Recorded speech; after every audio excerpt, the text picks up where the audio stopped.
Alright, guys. So now I'm going to do reflections. So the reflections notes, you can find them over in your student resources for the project under class notes, but we've also linked them in the agenda for all of the E-days that we've had this week. So I'm going to open those up. So these look a little different from our translations notes in that we didn't have an opportunity to really get into reflections in class because of the early dismissal and everything else that happened last week with all these E-days. So that being said, let's dive right in.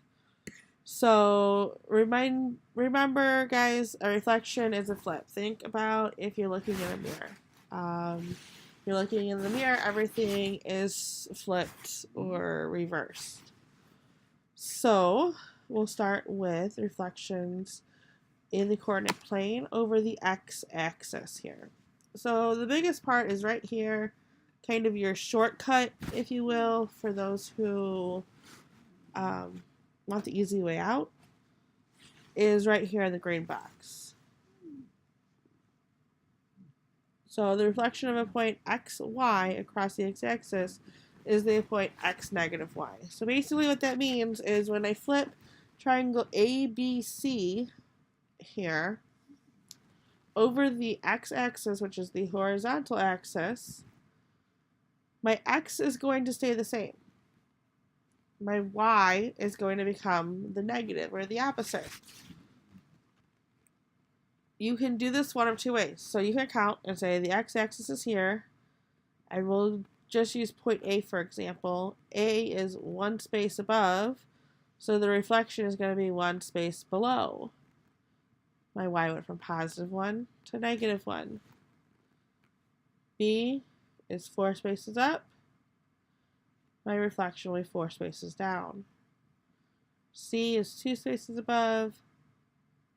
Therefore, it's going to be 2 spaces below. The x isn't going to change because think about if you're looking in a mirror and you put something in your right hand. When you look in the mirror, that object is still in your right hand. It doesn't magically appear in your left hand in your reflection. So things don't move from left to right when they're reflected over a horizontal line. If we think about over the y-axis, it's just the opposite. This time, we're going over this vertical line. So the x and y becomes negative x, y. So if you think about it in terms of your height, when you look in a reflection of your mirror, your head in your reflection is at the same height as your head is on you. It doesn't magically, your head doesn't fall off in your reflection and go to the floor. It stays on your shoulders. Therefore, when you reflect something, when you're looking at a horizontal reflection, a vertical reflection, the height or the y does not change. So if we look from ABC that's here on the right here, reflecting it over to the left over the y-axis, my height doesn't change. My y's are still for A at 3. My B is still at 2 on both of them, and my C is still at negative 1. What does change is my x values. A is here, one space to the right of the y-axis, so therefore it's going to be one space to the left in the reflection, and it's going to become negative 1. So that's where that negative x comes. B goes from 5 to negative 5, and C goes from 4 to negative 4. I don't think that the problem with reflections is when they're over the x-axis and the y-axis. I think the problem comes on the next page when they want you to reflect it over a line. So first I'm going to go over any line. So this is where we had you guys do that ISA problem graphing a line. Remember that if you have a line that says y equals 3, any y equals is going to be a horizontal line. For example, y equals 3 here. Y equals 3 as a line is going to be that entire line. Any horizontal line. If you have an x equals a number, like this one, in this example, they're using x equals -2. X equals -2 is that entire line of the grid here that they've put a red dashed line. So coming back up to over the y-axis, going from ABC to A prime, B prime, C prime, if A was one space to the right of the y-axis, A prime needs to be one space to the left. Same thing down here. In this case, excuse me, C is one space to the left of the line x equals -2. Therefore, C prime needs to be one space to the right. They're going to be equal distance from that line of reflection. A is over here at -5, which is 1, 2, 3 spaces away. So therefore, A prime is going to be 1, 2, 3 spaces away on the right side. And then again, B is down here 1, 2, 3 spaces to the left of what x equals -2. Therefore, B prime will be 1, 2, 3 spaces to the right. Notice that each point of the original figure and its image are the same distance away from the line of reflection. Simply count these distances on the grid, guys. Don't overthink it. The next tricky one is right here, reflection over y equals x. So in this example, they're doing y equals x. That's this diagonal line. Remember, we use our slope and our y-intercept. Our slope in this case is 1. Our y-intercept is 0, so we start at our y-intercept 0. We go up 1 over 1, up 1 over 1. That makes your line. The rules are these two little teal boxes. So if I'm going to reflect any point x, y across the line y equals x, just flip your x and your y. What that means, if we start at A is -4, -2, we just flip it and A prime becomes -2, -4. B was -2, 0. We flip it to 0, -2. C is at -5, -1. Sorry, -5, +1. C prime is at 1, -5. Very simple, guys. Just use that rule and flip those. The signs don't change, only the order of the numbers. You could also count at an angle on these. So I kind of go 1, 2, 3. I'm going to come down 1, 2, 3 from C. If you want to use the count method. However, using these rules is much easier, much more efficient. As far as if they change it to y equals -x, same thing, you're going to switch your x and your y. However, this time you are going to negate them. I'm going to try when I go through the IXLs to get one so you can see what that will look like. So now that we went over the notes, let's dive into the IXL standards. So the first one is L5 for reflections. This one tells me I'm going to reflect it across the y-axis. Again, this is my y-axis here. I'm just going to take each point. So if I'm at -2, 4, again, y-axis, think height. My height is not going to change, so my points are still going to be, for example, point B is still going to be at B. I'm not going to go up or down. It's at -2, so now it's going to be at +2. A is at -8, so it's going to be at +8. C is at -6, so now it's going to be at +6. So now I've reflected A, B, C. over the y-axis. B, C, D, E over the x. Remember x, think left, right. Not going to move left or right. My height is just going to reverse. So I have point E up here at negative 10. Is going to come down to, at positive 10 is going to come to negative 10. B is at 6, is going to come down to negative 6. C is also at 6, so it will also come down to negative 6.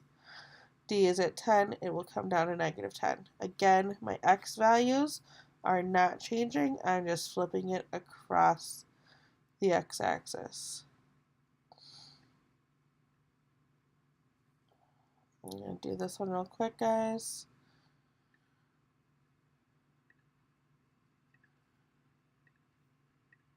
Just trying to get to some of those other ones. So here we go. Now we have x is negative 1. That's this line right here on our grid. So now we're just going to count how far away is f from negative 1. Again, since we're going on the x vertical line, my height isn't going to change, only my x. So my y's are all going to stay the same. So f is at 10, it's still going to be at 10 on the reflection. So, counting from negative 1 over to where f is, at 4, 1, 2, 3, 4, 5. So if f is 5 to the right, the reflection is going to be 5 to the left. 1, 2, 3, 4, 5. E, 1, 2, 3, 4, 5, 6, 7, 8. I'm going to go 8 to the left. 1, 2, 3, 4, 5, 6, 7, 8. On these guys, you can also do, I guess you can call it the cheater way. Once you have your first point, just follow the shape. But I'm going to continue and do the counting method just so you guys can see it. Make sure whatever order you're going through, so I started going clockwise with my points, you have to keep going clockwise when you're counting. So I can't come down here and do C, I have to do D next. So again, starting at x negative 1, D is at 6, so that's 1, 2, 3, 4, 5, 6, 7. I'm going to come back to negative 1 and count to the left 7. 1, 2, 3, 4, 5, 6, 7. Same thing with C, starting at negative 1. 1, 2, 3, 4. I'm going to go to the left. 1, 2, 3, 4. So now I have my new image. I can check and make sure my C and my D should still be 3 apart. My E and my F should still be 3 apart. Now, because I have reflected it, you'll notice the original image, my diagonal lines, had a positive slope. However, once I reflect it, they have a negative slope. And that's because of the flip.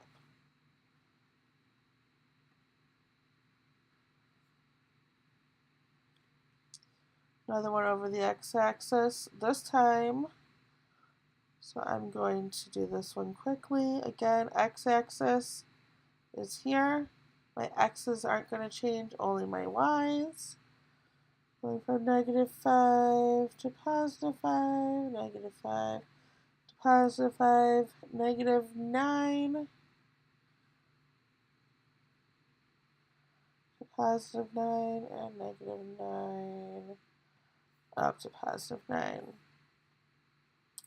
Trying, guys, to get one of those diagonal ones for you to see.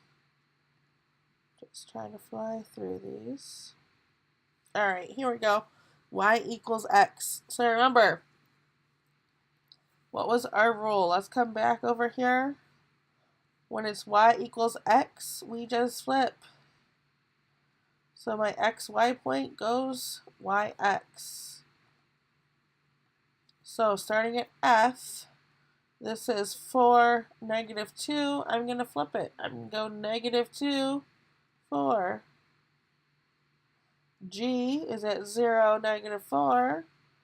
So the reflection will be at -4, 0. D is at 4, -9. So I'm going to go -9 and 4. E is at 8, -4. So I'm going to go -4, 8. Same shape, but now it has been reflected. Highly recommend on this if you list your points. So if you write down on a piece of paper D, E, F, and G, write down the coordinates of each, and then list your D prime, your E prime, your F, and your G prime. That way it'll help you out. So now we'll just submit that to show you that I was correct. I'm going to go over to the second one, the L6 standard. This one, we're not going to actually make the shape. We are just putting in the coordinates. And this is where these rules here, the teal boxes, yellow boxes, and gray box here on your notes will really help because you're using exactly what it says to do. So this says across the x-axis, according to my notes, if I'm going across the x-axis, my x stays the same and put a negative sign before my y. So my x stays the same. I can go through and type all of my x's being the same and just negate the y's. Now in this first one, D, y is negative. So if I had -3, those two negatives we know become a positive, so I can get rid of that. Same thing on E, 2 negatives become a +3, and F, 2 negatives become a +7. Because D was 3 below, would become 3 up here at 3. E the same, from -3 up to +3. F would come up here to +7.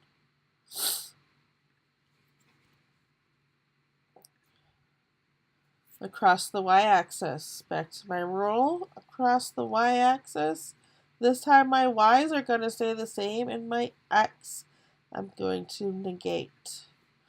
So put in your y's are stay the same. So go ahead and put all those y's in exactly as they are. And then do negative the x's.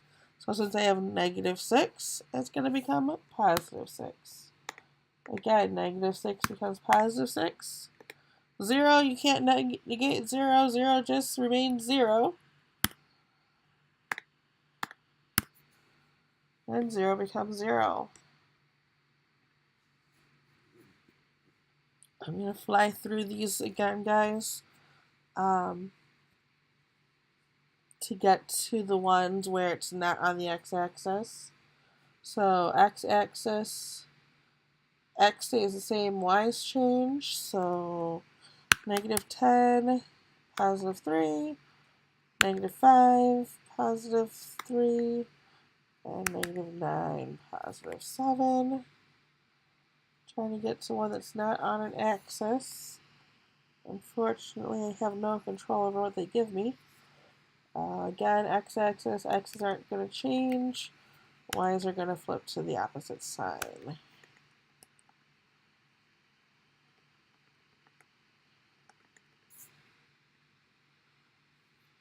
Oops, I forgot to type a negative.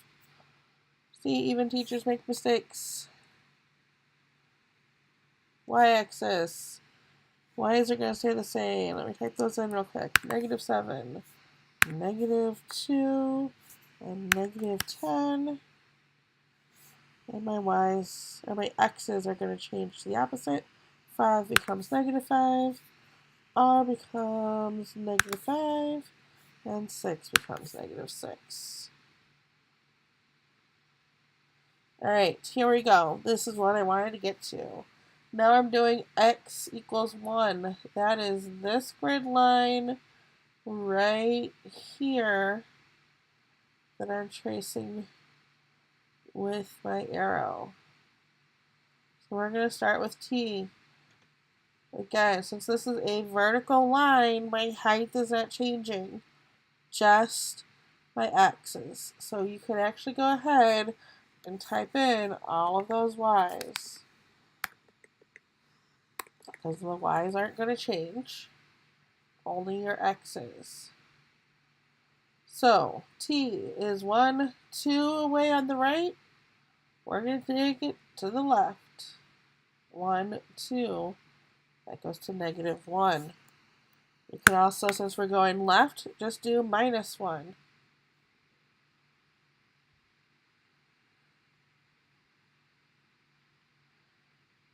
Sorry, not -1. Minus twice that amount. So since it's 2 away on the right, to get back to that line is 2, and then minus another 2.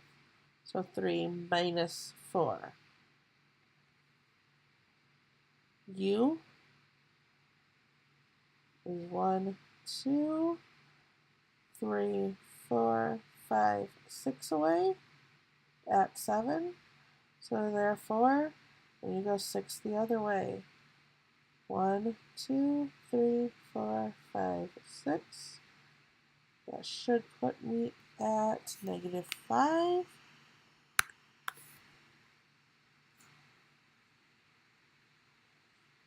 V is up here at x9, which should be 8 away. 1, 2, 3, 4, 5, 6, 7, 8. So I'm going to go 8 to the left of 1. 1, 2, 3, 4, 5, 6, 7, 8. Which should be at -7.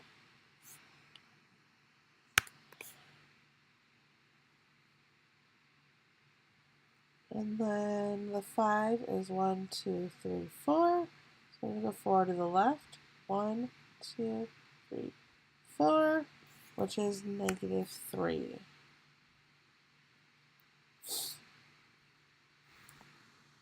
Same thing again on this one. Flipping over the x -2. Again, guys, flipping over the x, your y is not changing. Again, use those rules in the notes, write them down, have them in your notebook, because again, you never know when we are going to grade notes, and you never know when we're going to allow you to use notes on a test or quiz. However, if we do allow you to use notes on a test or quiz, we will only allow you to use what is in your notebook. So take the time to write these rules down so that you have them. I hope that this helps you with IXL L5 and L6. Again, if you have any questions, guys, reach out to myself or Mrs. Lee. We're available for you guys for whatever you need help with. Stay warm, stay inside. It's going to be extremely cold. Be safe, and we will see you guys as soon as school resumes.